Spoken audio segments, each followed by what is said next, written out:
This is also the God who will take the deceased before judgment. And the God that administers judgment is called Asa. Now, when Ampo is taking you to that judgment scene, he has to let you know how to speak to the God. Funeral leaders of today on earth will be able to indoctrinate the dead when they're performing your funeral, that this is the language you talk to when you are going before the God Asa. But the God that is escorting you to that particular judgment, to the judgment, is called Ampo. Europeans have changed the God's name to Anubis. This one particular thing that I want to bring forward is education. Yes. If you're less educated, Yes. people abuse you. Yes. Education is the only process that we can take to find out this information. Now I'm calling these names. If I were not educated, there was no way, you know, for me to break it down. True. I can go to the village and see them performing the funeral and see them reciting the hymnal. But if I had no proper education to be able to draw the history, the ancient history of these gods and what they're doing, I cannot bring explanatory power to the newborn or the youth. So this part of the reason why it's always the best thing for anybody is to get good education. True. Because good education is the process. And good education also makes you proud. Yes. You know, I'm proud to sit down here and tell you that I'm a traditionalist. Yes. Because I'm not primitive. They define a traditionalist as primitive. In other words, they relate me to a primate. Yes. And most Africans are afraid. Most Africans are scared to be called primitive. Because even though I gave you a book saying that I was born in a village, most Africans want to classify themselves as born in a city. Yes. If you're not born in a city, there's nothing wrong with it. True. Right? True. So this is the structure. So you've got different orders. You have soothsayers who will predict. You know, we are in an advanced country. And sometimes when our spouses get pregnant, we go to the hospital, try to find out what the gender of the child is going to be. And they tell you it's a boy. And you get excited. Could you believe that in a village, before you are even married, they can tell you your wife is going to, your wife's first child is going to be a boy? Can they? They can. Wow. And that is the soothsayer. And that is also called, you know, the prophetic deity. Okay. In my language, it's called Bokolko. Okay. In Burkina Faso, it's called Bokolko. You know, and I know in other African areas, other neighboring countries, they have similar thing, but it has a different name.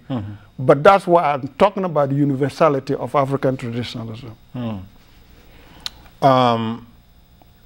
You know, the belief of, I believe, the Jews and the Christians and the Muslims is to believe in one God. Right. Okay. And this one God creates everything. Right. All right. And is that the same as traditional beliefs? No. To have one God? No. Okay. Now, I would define what African traditionalism is. And I just want to read it for you. African traditionalism is based on teachings, practices, and rituals that lend structure to indigenous African societies. Okay.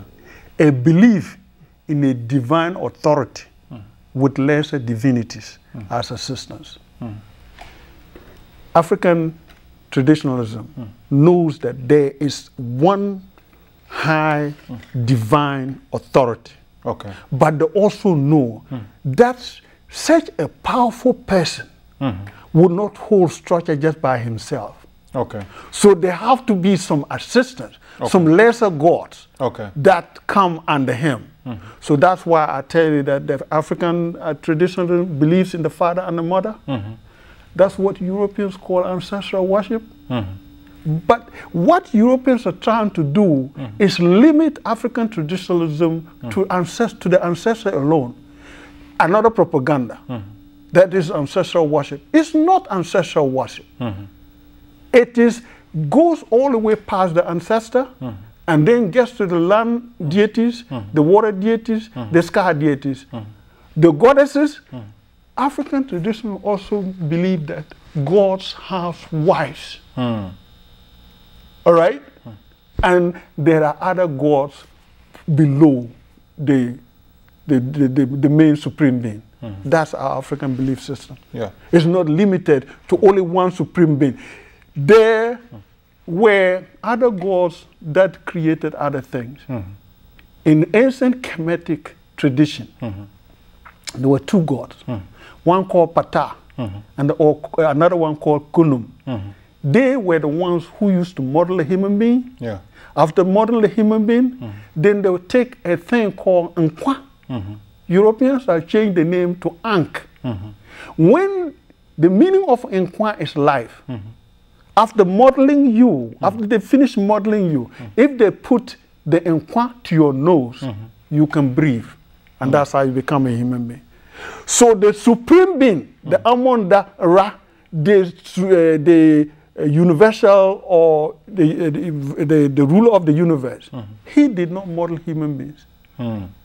So there are different creator gods in African traditionalism, and we identify them all.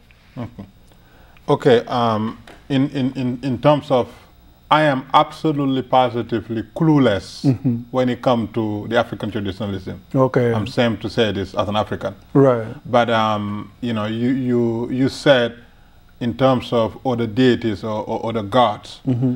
The question is, what is the relationship between the supreme God, as you said, and the lesser supreme gods? What is the relationship? The relationship is the assigning of responsibilities. Okay. From the supreme? Yeah, from the supreme. Okay. The assigning of responsibilities. For example, I just gave you two gods, Khnum. And then I gave you another Ptah. To create human beings. Okay. I also gave you another name called Ampo.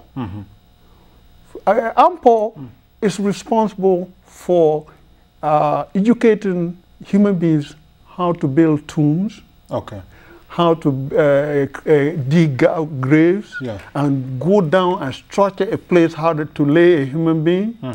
He's a protector of tombs. So that is his responsibilities. It's also his responsibility to escort the disease before judgment. So that is also another lesser god. Right? So that is the relationship. So in other words, God as a supreme being, as a supreme being, assigns responsibilities to the rest of the gods. Right. Just as the President of the United States have a cabinet, he doesn't do everything. That is the belief system of African traditionalists. So we can actually just go straight and pray to the lesser God without even worrying about the supreme being, because we already know he has the authority to take care of this particular problem. So, for example, if you're performing a funeral, and you know that Ampo is supposed to escort this person to the judgment scene, you're able to demonstrate to the deceased. Because while Ampo is escorting this person, there are sometimes the person encounters other problems on the way. Like you traveling, and then there are checkpoints. They ask, where's your papers? And all those things. Going before the judgment scene, you have the same problem. So this is what happens.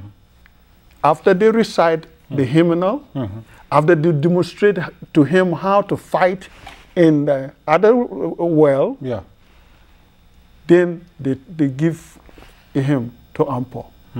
So they don't actually need to go all the way to ask God that He's come, because they know this particular God, this lesser God, the God before underneath, the supreme being, would do His job. Okay. Right. In the traditional belief, the role of, do you have angels and prophets? We don't have angels and prophets. We have a prophetic deity. Okay. That I just told you about the sonogram. Yeah. Now, the prophets get their power from this prophetic deity, and that is the soothsayer. Okay. The soothsayer is a mediator between the God, the prophetic deity, and human being. So he is in the middle. Okay. So if I'm empowered as a soothsayer, the prophetic deity talks to me. So the human beings behind me, whom I give the information to, will call me a prophet. But it's actually it's not me. I'm getting information from the prophetic deity. Okay. Right. Okay. And how do you get information from the prophetic deity? Now, it goes through, it's a really deep seated thing. Sometimes it can take 10 years for you to be able to communicate with this deity. Okay. But this is where African traditionalism is very, very difficult. Because before you become a high priest, most of the time, your people will desert you. Because all what you're going through, they don't understand and they think that you're crazy. Yeah. But this God is trying to put you through a classroom. Yeah. The rigors of a military system in which you can understand him. But your people will not understand you. So they end up deserting you.